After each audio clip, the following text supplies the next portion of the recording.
대통령 대면 조사. 네네. 제가 1,500원 거의 확보한 것으로 확정되어 가는 중이죠. 2,500원까지 지금 올라가지 않았습니까? 올라가는데 예. 일단 1,500원 거의 확정 분위기인데 그때 왜 일시장소 공개한다고 이제 대면 조사 거부했잖아요. 특검 쪽에서 공개했다고. 대통령 변호인단이 굉장히 항의했죠. 예. 네네.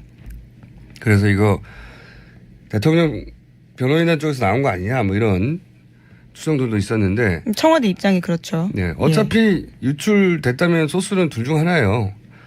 특검 아니면 대통령 변호인단 그 외에는 모르지 않습니까? 예. 특검은 이제 계속 억울하다는 입장을 피력했죠. 네, 본인들은 아니다라고 네. 하고 있죠. 제가 취재한 결과 청와대 쪽에서 9일날 보자고 특검이 통보를 받은 건 오후 5시 근방이었다고 해요. 예, 오후 5시.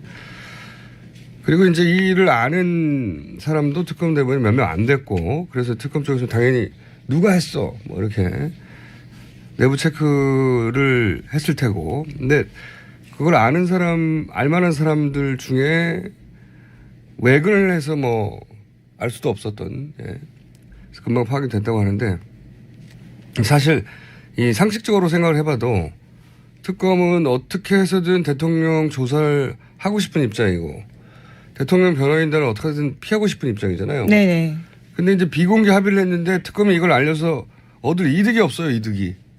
비공개해서 약속했는데 이걸 알려서 특검이 유리해지는 게 하나도 없잖아요. 아무것도 없는 게 아니라 손해죠. 네. 네, 1,500원 거실 때부터 그렇게 지적해 주셨었죠. 네. 네. 그런데 이 청와대가 이렇게 통보한 지 서너 시간 후에 이제 뉴스가 나온 거잖아요. 네. SBS에서는 당연히 네, 8시 뉴스죠. 취재원 보호를 해서 알릴 수 없을 테고 제가 오늘 작은 단독을 하나 하자면 예, 저도 열심히 취재했거든요. 예. 그 일정과 장소의 유출자는 박근혜 대통령 변호인단 중 한 명으로 강력히 추정된다. 예, 강력히 추정된다. 자기들 쪽에서 흘러나간 정보를 특검에 뒤집어 씌운 거다. 예.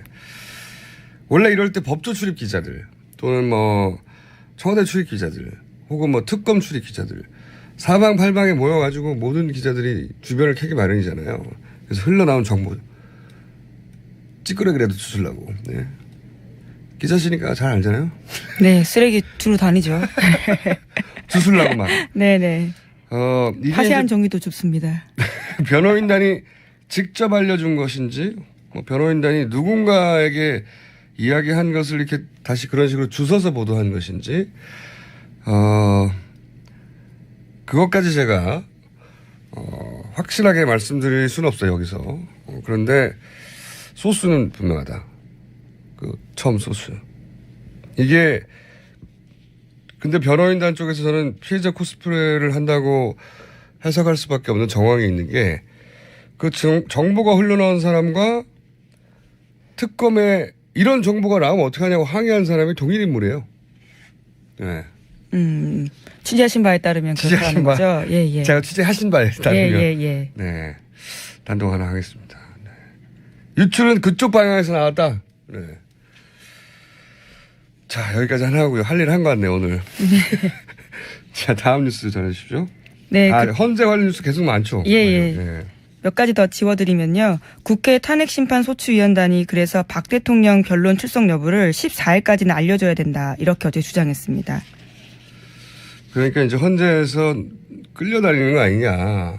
그리고 또, 정보지들에서 나온 루머들. 아직은 루머라고 표현해야죠, 당연히. 예. 루머들에 따르면은 이제 뭐 헌재에서 이런저런 재판관들 이름이 등장하잖아요. 구체적인 이름이 등장해요. 이게 문제가. 그러다 보니까 이제 헌재도 그렇지 않다는 태도를 보여줘야 되는 거겠죠, 지금. 예, 그렇죠. 더 이상 끌려다니지 않겠다. 이런 태도인 것 같아요. 예, 그래서 어제는 10번씩이나 말을 끊고 대통령 쪽 변호인단 신문에 주의를 주기도 하고요. 굉장히 효율적으로 진행을 하겠다라는 식의 이야기들을 강조했다고 합니다. 근데 이게 이제 분위기가 확실히 바뀐 점이 있어요. 새누리당에서 이제 연천회를 했거든요. 근데 이제 탄핵 초반만 하다가 대통령은 억울하다. 탄핵은 기각돼야 된다. 뭐 이런 호소 한탄 이런 분위기였는데 어제 기각이었나요? 연찬회의 내부 분위기는 기각될 수 있다고 그렇게 믿는 분위기로 바뀌었다고. 예.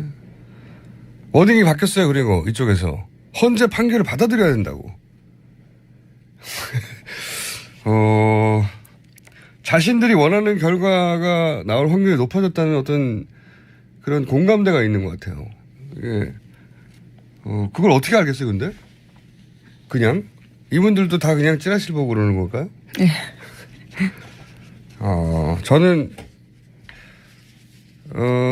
그리고 이제 정보지에 이제 구체적인 이름들이 거론되잖아요. 근데 이제 상식적인 수준에서는 이게 루머의 관점에서 보면 박근혜 대통령이 직접 임명한 재판관들을 당연히 처음에 거론을 하겠죠. 근데 이건 근거가 저는 없다고 보고 그 자체만으로는 임명했다고 반드시 뭐 생각해보면 그 박원순 소장도 네, 그렇죠. 대통령이 임명했습니다. 네, 대통령 임명이 나온 거기 때문에 근데 이분은 3월 13일 이전에 해야 한다고 강력히 그리고 이분을 그렇게 그 새누리당에서 비판한다고 하잖아요. 토론에서도. 네, 어제 토론회에서 그런 막말도 나왔습니다. 뭐라고 그랬다고요? 이노근 전 새누리당 의원이 한 말인데요. 다른 사람도 아니고 그 사람은 말 그대로 자기 어미를 잡아먹고 태어난 살모사 같은 사람이에요. 이렇게 이야기했다고 합니다. 이게 예. 임명권자인데. 예, 뭐 배신했다 이런 취지의 이야기죠. 예. 예. 자기들 뜻대로 움직여주지 않았다는 거죠. 네. 그래서 임명했다는 것만으로 이렇게 거론되는 건 제가 보기엔 억울한 면이 많을 거라고 보고 그분들은. 근데 그 임명한 분들 중에 한 분 이름이 자꾸 루머에 거론되긴 해요. 지속적으로. 또 한 분은 이 5.16 군사 구테타에 대해서 이제 남다른 생각을 가지신 분 있는데 그분도 계속 거론되고. 저는 심각하게 생각하는 게 세 번째 이름도 자꾸 거론된다는 거예요. 3명이면 기각되는 거거든요. 네.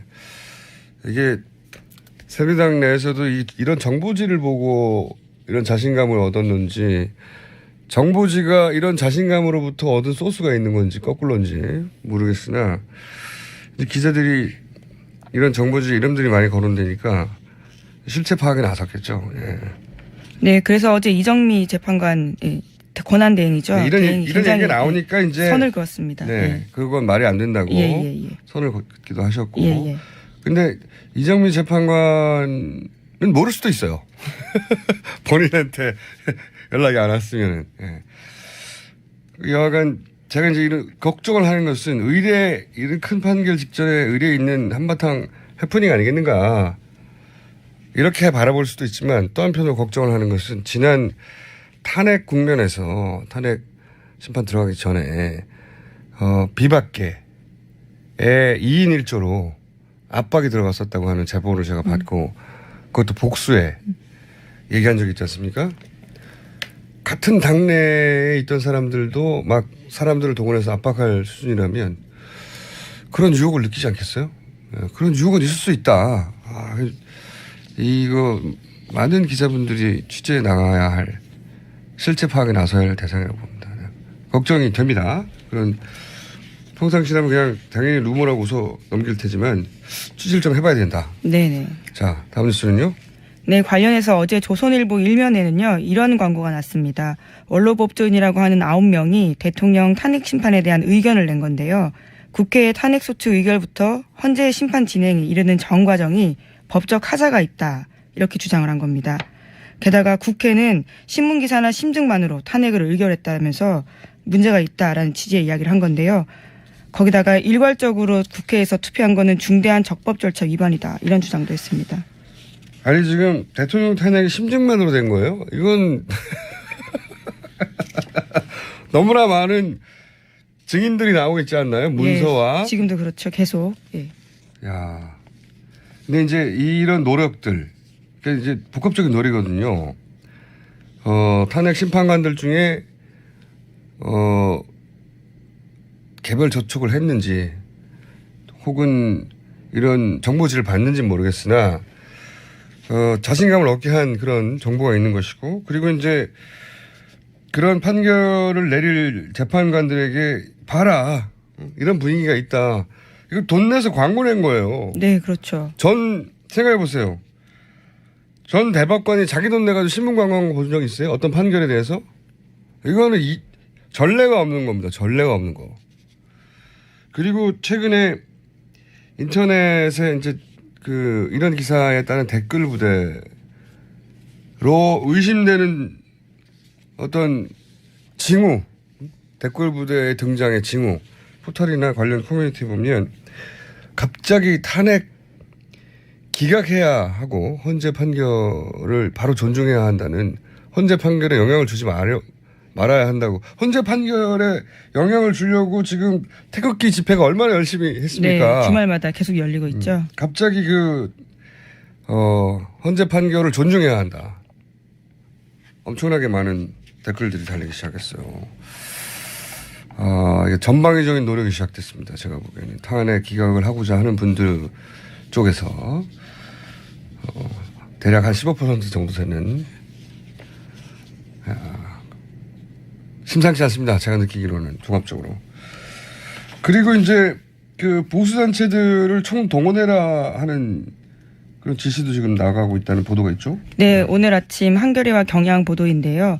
자유총연맹이 3.1절 태극기 집회에 10만 명 동원하기로 했다라는 보도인데, 정부 예산 지원받는 관변단체가 정치적 중립을 어기는 것은 문제가 있다, 이런 지적이 나오고 있는 겁니다.